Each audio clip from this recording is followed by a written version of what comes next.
প্রিয় ছাত্রছাত্রীবৃন্দ, আমার চ্যানেলে তোমাদের সকলকে স্বাগত জানাই। আজ তোমাদের সামনে যে প্রশ্ন ও উত্তরটি এনেছি সেটি হলো বাঁকুড়া বিশ্ববিদ্যালয়ের ইতিহাস মেজর থার্ড সেমিস্টার।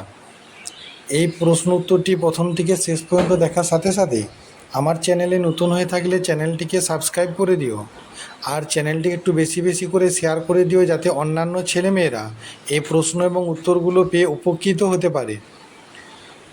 দেখো, আজকের প্রশ্ন, বৈদিক যুগের রাজনীতিতে সভা সমিতির গুরুত্ব আলোচনা করো। উত্তর দেখো, ঋগ্বেদে রাজার স্বেচ্ছাচার নিয়ন্ত্রণকারী দুটি প্রতিনিধিমূলক প্রতিষ্ঠান ছিল, সভা ও সমিতি। সভা ছিল গ্রামের সকল বয়স্ক পুরুষদের নিয়ে গঠিত সাধারণ পরিষদ, আর অন্যদিকে সমিতি ছিল সর্বসাধারণের পরিষদ। সমিতির সদস্য মহিলারাও হতে পারতেন। সমিতির অধিবেশনে রাজা অংশগ্রহণ করতেন। সুতরাং বলা যায়, সভার তুলনায় সমিতি ছিল অনেক বেশি গণতান্ত্রিক ও শক্তিশালী প্রতিষ্ঠান। ঋগ্বেদে সভা ও সমিতি নামে দুটি প্রতিষ্ঠানের উল্লেখ আছে। সেই যুগে রাজনীতি বা শাসন কার্য পরিচালনার বিষয়ে এই প্রতিষ্ঠান দুটি গুরুত্ব ছিল অপরিসীম।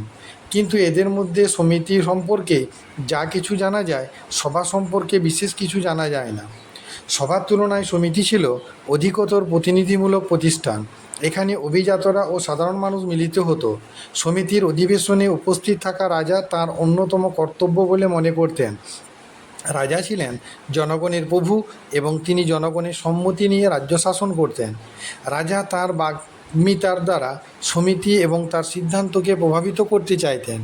ঋগ্বেদের সর্বশেষ স্তোত্রে জনসাধারণকে নির্দেশ দেওয়া হয়েছে তারা যেন ঐক্যবদ্ধভাবে সমিতির অধিবেশনে যায় এবং এক সুরে কথা বলেন। তারা যেন সহমন, সহাচিত্ত ও সমান মন্ত্র হতে পারে। একই আকুতি যেন তাদের অনুপ্রাণিত করে। সভা ছিল বয়স্কদের প্রতিষ্ঠান। এখানে মহিলাদের প্রবেশাধিকার ছিল না। প্রথম দিকে সাধারণ গুরুত্বপূর্ণ বিষয়ে সিদ্ধান্ত নিলেও পরের দিকে একমাত্র বিচারের ক্ষেত্রেই সভা মুখ্য ভূমিকা অবতীর্ণ হতো। ডক্টর অমিলা থাপার বলেন যে, এমন বহু উপজাতি গোষ্ঠী ছিল যাদের কোনো রাজা ছিল না। সেক্ষেত্রে সভা ও সমিতি শাসনকার্য পরিচালনা করত। ডক্টর এস অলটেকর বলেন যে, প্রথম দিকে সমিতির ক্ষমতা ছিল সীমাহীন এবং তার সিদ্ধান্ত অনুসারে রাজাকে শাসনকার্য পরিচালনা করতে হতো। সমিতির বিরোধিতা রাজার জীবনকে অতিষ্ঠ করে তুলত। লাস্ট প্যারা, পরবর্তী বৈদিক যুগেও সভা সমিতির অস্তিত্ব বিদ্যমান ছিল।